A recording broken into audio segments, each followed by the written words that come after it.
anouba puduna lagchiriye ado ai ngasi su kaino atopa video nate comment reaction adum tawjarai ge ai video ma semge tawbane mo ko ado engona matam do kitang yadabadegi ai si oina seme comment reaction oina ado adum hawjala ge video si yam koina ngangjara roi ai geno habi ge bo video je ge amone yenge sida comment dabu nangi lipstick to sai thui haina de ko adumai ga hajala ka no ai di chin khara pi e bo do ge aina kitang hendok na dum sang mane be lipstick si adu bu geng sala di na ngai na par le sanjane oh my god wow adu ai reaction je dum hawra yu ko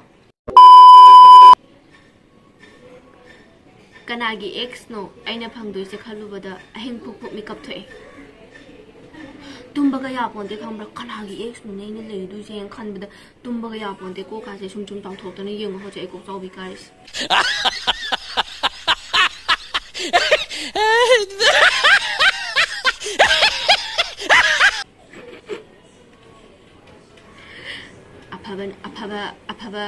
apaba ma haidi ex to migi ex so lanjada ba ex apabo ibiramadi phaye dudina tadane ai wa ngang wai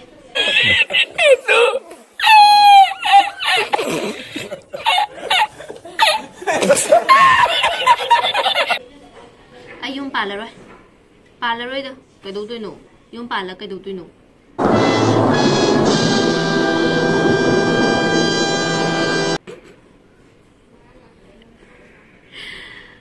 awang banupadi anem banupi gini khana bada paira langbira de phiba mama jara era da adu maina ga dai jala kanu da khara wange kaina ne apik kami usita badi torokan se apik pa khoi zu makha dagi thingaladi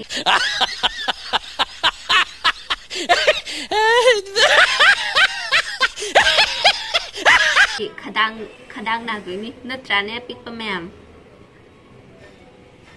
aigi adargi photo se sukna nate masi kana gumba mana aigi mingcha thina ba hapakpa photo ai adar photo yengira aigi adar photo yengira aigi adar photo yengadi as mayam din nok pada wandarani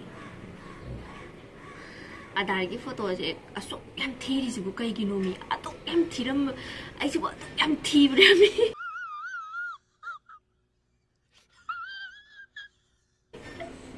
sigi wang je mi loi hang nam ne adar photo pithok na ra ai utu la roi kai je yam thi ba gam ra adar gi photo do angau bi ai gi itau sina nang bu ngau hale na tra ngau ra ba na tro ngau ra ga chat twre na tro khang ni ne ngau jau na mo lo te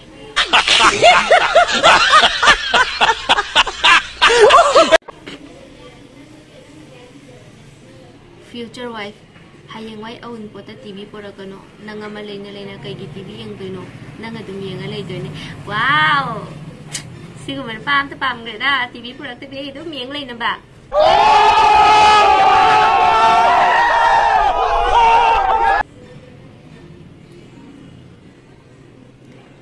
reactor order lei doi saru propose to silap ka doge ya dong ngai ra bane Mayamna phai phai no ga sin pisi di hai ma cha khu kai no ba ya de ka ding nga le what the fuck hai ok te hai bi rak ta bai wan ta tro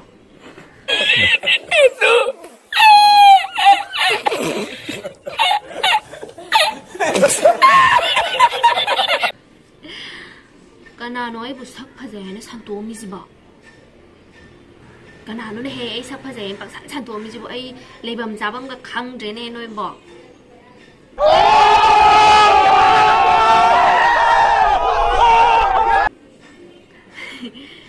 ai lo ba nu pa do hayeng wai moi le kai gi hal man nu pi khan ba hai kai na lakna bi tu nu koi kai jai da as kai jai da tal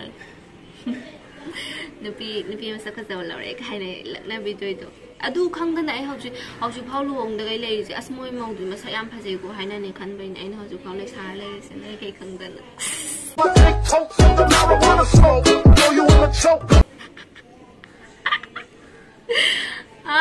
Dodike. I missed a woman, Miss William Donico. Labro, I missed a what? Come let upon say, my am Jenna missed away, and I am high up president.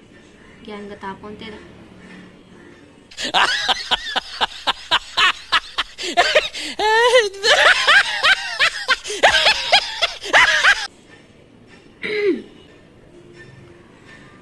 Teeny Natira Dilo in a Tiro than a Adinati, Rasi may also look than a Miloing out there, Kaisarisa.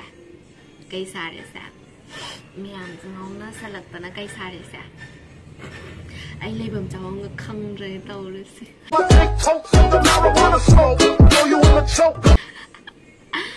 Imana begin no pado, I guess no pamon a canjari when you go. Mammy, Imana begin no passing. I guess no panic. Imana begin no pade, he's no panic. Imana begin my day, he's Imani. Imana begin about day, he's super panic. Imana begin no pade, he's no panic. Oh! Hey, Nadia.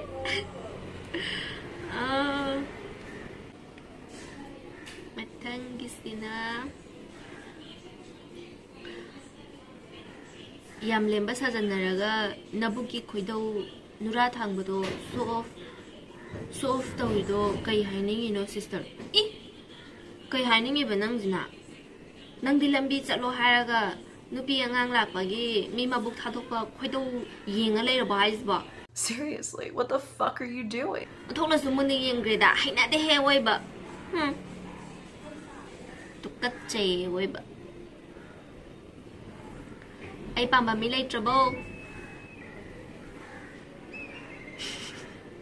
Later, money can have mocked.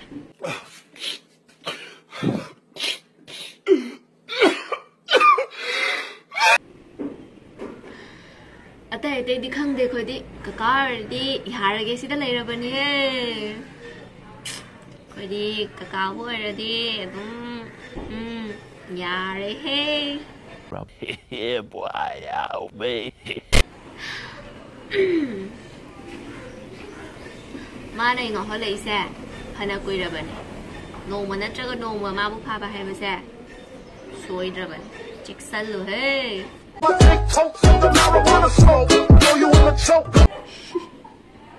Anh và mình ở đây xem đôi cha bị mà bám dây, cái tăng lịch tắc tàu bị, ai có xem đôi một cha cái trốn tàu được chưa? Shit train này tụi nó xem đôi cha cái xí đâm một attack tàu bọn nó phá đôi là khăng đến cái tàu được xem. hay những cái ngọc sinh ra xí là khăng đấy đó.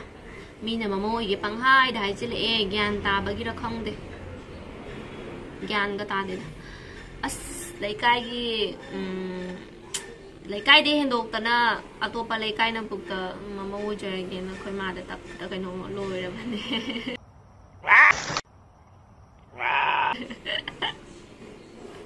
Được tin em có đến cái kêu lệ pin những cái nó cái mang con số mang làm bên shop của kêu lệ pin.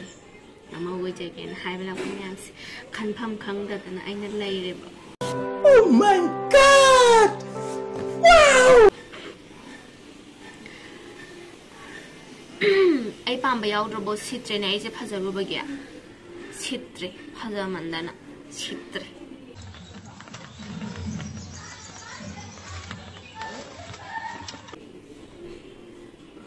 A pick bamini in Bania, a powam sabo. Power has already big in a room, doctor Lego, some pixels from Lego drop. Can you need? Oh!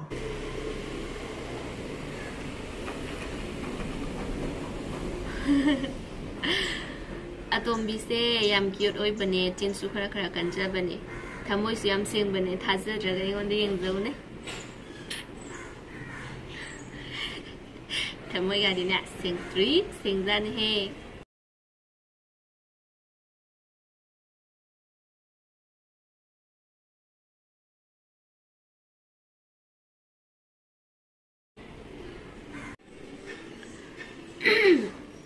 Sambal kabi drabale koldi koimu in bahona sani nungshinaina care lobi dradi adum chat kitabani lerangi marana tenata sambal chonga chatkibasu kongai ko Lerangi maral na tina traga ka haraga sambal chonga chatkibasu kongai ni hoi nupa dana kerlo bi dana chatkibasu mayam budi yoram ko adubu kerlo bi de kai na sambal do chong tho ga ne phal lo chong tho chatkibasu mayam leibani sidi si batang di hai da di was mayam sang to ni tu na ai hai roi No! God, please, no! No! No! Aduga mathangisina ay ngasida khangi leisabi khaina nupa phangdresidi maram atai kemta nate mawana warak pangamdaba mau khaina pakhang sinse pha dana koi lere moina pha dana koi lere banina leisabi khagi nupa masin sudre nongma nongmagi leisabi ari bihin kale aduna warak pangamdaba mau khai leisabi saduna pakhang koi bale piu haina haizari us asidi ari bisigna notice thalak pa malida Oh! kaino ne haizubo mau sinsu kidang wakan tada biu lesabi ari bisigi khanbiraga pakhang sinsu mau ga mitabi ganu lesabi ari bisigi khanbiraga